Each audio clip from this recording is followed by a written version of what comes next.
Welcome to the Hustling Podcast. Today, I'd like to welcome Derek Osgood, founder and CEO of Ignition.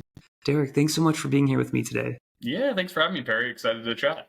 I think I might take the cake for being excited because number one, it's an LA-based company, or are you just in LA?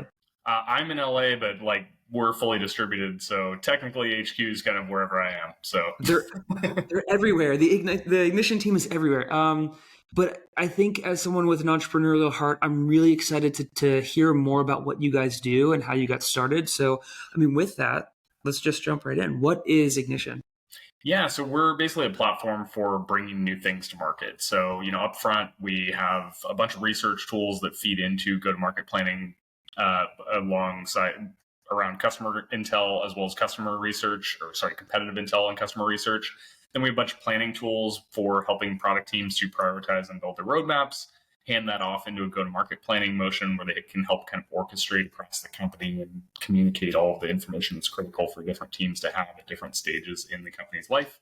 And then, post-launch, we help to kind of measure success. And so underlying all of that, there's a whole big AI layer that helps build repeatability into it. We help do things like generate copy, generate content for those launches, as well as help to kind of extract key insight from customer conversations to feed into planning. So basically, it's a big bundled suite that does a lot of stuff, but covers kind of the entire product lifecycle from concept all the way through to post-launch.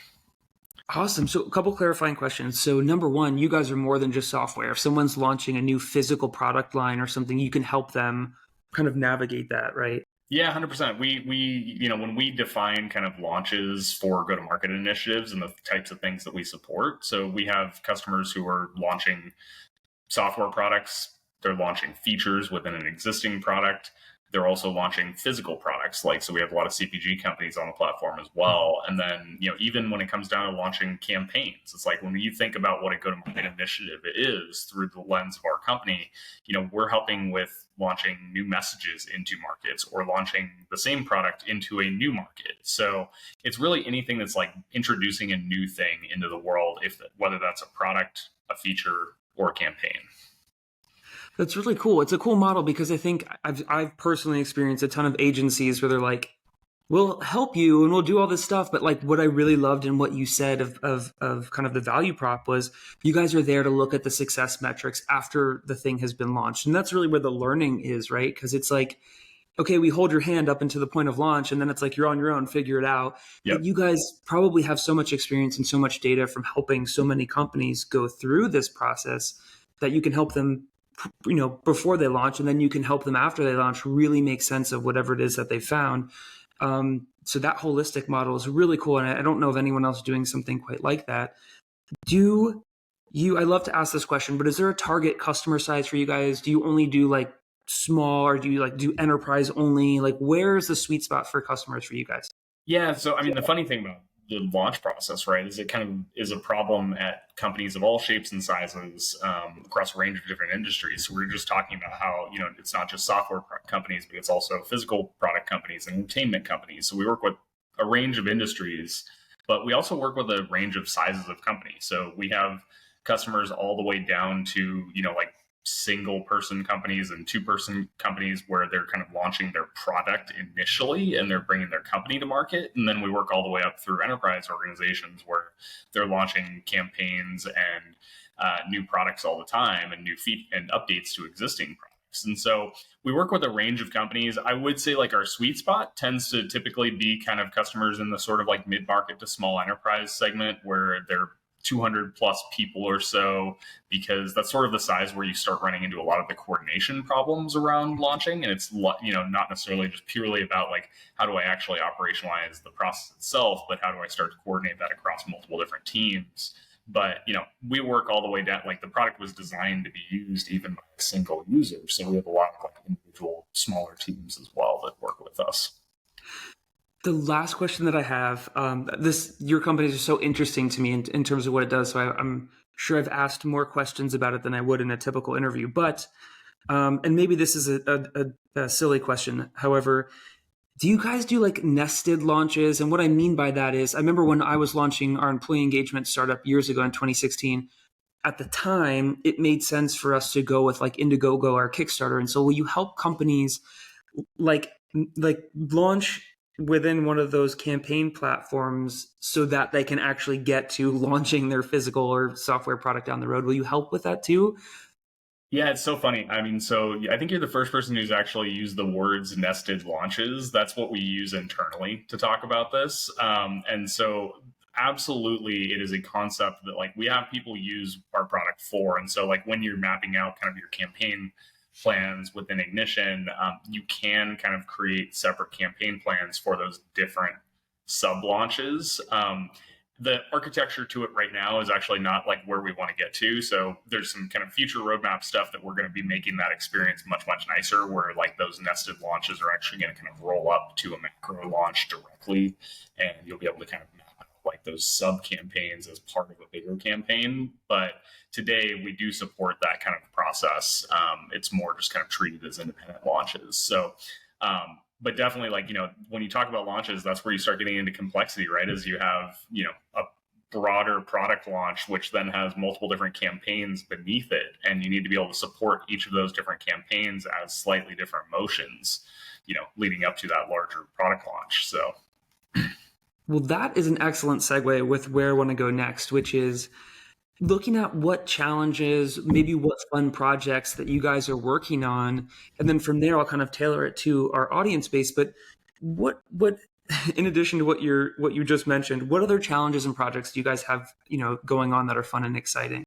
yeah, I mean, we're working on a bunch of cool AI stuff right now. Like, so the interesting thing about a product is like we started by kind of building out the house for all the information that lives in a go-to-market plan, and then we started layering in a bunch of automation to it to help kind of do the work involved, whether that's collecting customer research or competitive research. And so we're kind of past that stage where now we're starting to build in some like true intelligence into the platform where, one of the really cool things that we're working on right now, we have kind of an alpha version of it live, but not, we're still iterating on it, is this concept of like chat GTM, where what we're doing is we're actually taking all the like critical documentation, marketing collateral information that lives in our platform, whether that's your roadmap, your positioning and messaging from your go-to-market plans, your marketing collateral itself, your persona details, and we're kind of embedding all of that in this underlying AI layer. And then we're allowing for like anybody across the team, whether that's an internal teammate or like an external agency partner, to come in and freeform ask questions as if they were asking like ChatGPT. And we'll basically spit out answers to questions like, hey, what's launching this month? Like, what's going on with a specific launch? Or if a sales team's asking it, it's like, hey, how do I talk about this product to this persona? And we'll look across all that data and give each of those different users within the company a personalized output where it's like, hey, like, based on the how do I talk about this product to this persona question, we'll give them what that persona cares about from your persona details, what your key messaging points are from your go-to-market plans, links to all of the relevant assets for them to use, as well as documentation on like what's on the roadmap that they may care about selling to the person. So we basically make all the like cross-functional enablement that's involved in go-to-market completely like democratized and on demand. Is the future, and you kind of touched on this a little bit, but I'm just going to ask directly, and I don't know if you can even mention this, so if we have to edit this out, we will, but is the future mapping back, like looking at success for a given customer and say they're massively successful, they 2x what they thought they would, they 10x what they thought they would, and then using that as a model to then inform AI and like inform the copy and inform all that? Is that the future for where you guys think you'll wind up? I think you just froze once or twice during that question. Let me just clarify. So I was saying success metrics, right? You guys capture success metrics, which is really cool. And do you think the future will be training a model, an AI model, looking at what campaigns were massively successful? Maybe they 2x or 10x what the projections were.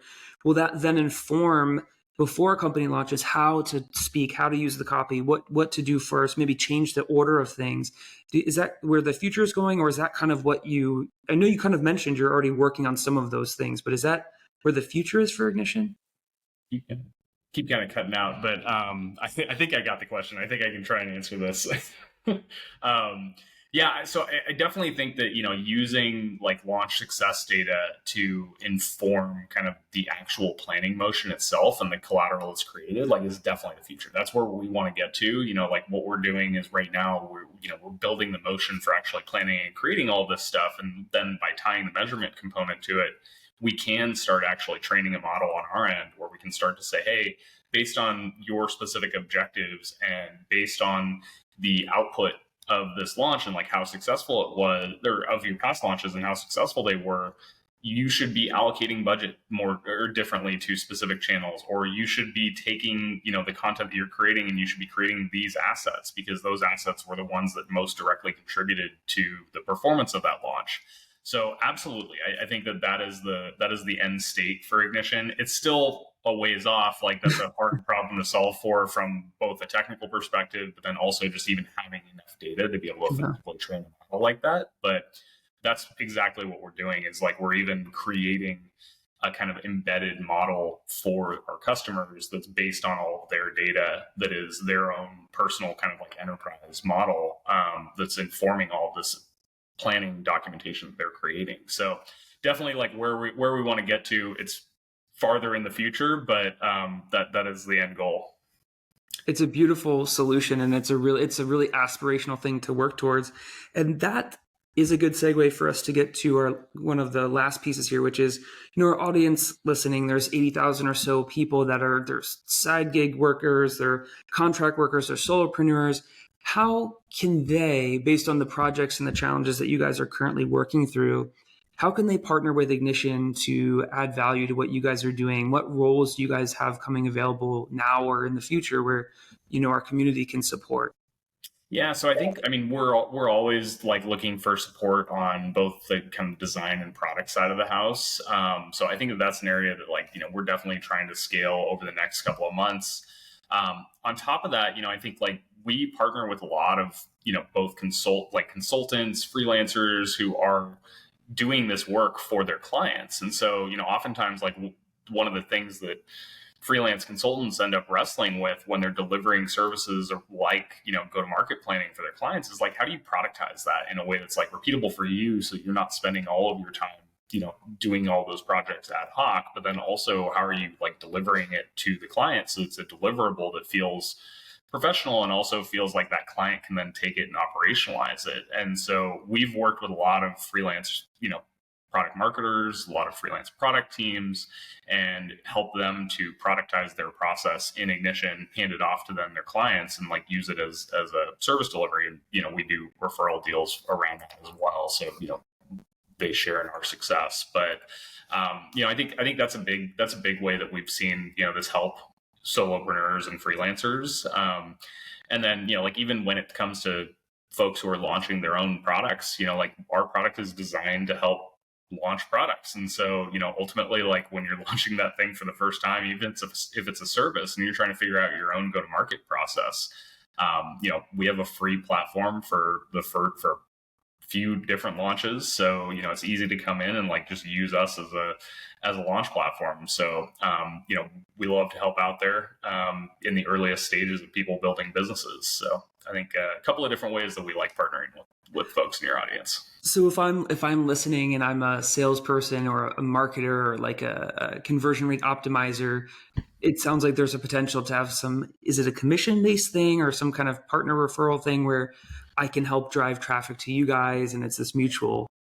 Yeah, we basically do. It's like 25% of any revenue that you refer us, like, we kick back, and, like, that's on an ongoing basis. So Wow. we've got a couple of folks who have referred us, some like fairly large customers that have ended up like continuing on, and they're just getting a monthly check. So With that deal. yeah.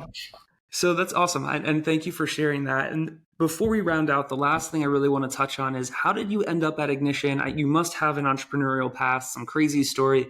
Can you share that with us? Tell us how you got here. Yeah, for sure. I mean, so my background is I've run product and marketing teams kind of throughout Silicon Valley. I've done that, at big companies as well as tiny little startups. And so, basically early in my career as a PM at PlayStation, launching big AAA games, and, experienced this in the CPG and entertainment space. Then, I basically spent a lot of time in early stage startups running marketing teams, trying to operationalize this process at the earliest stages of companies.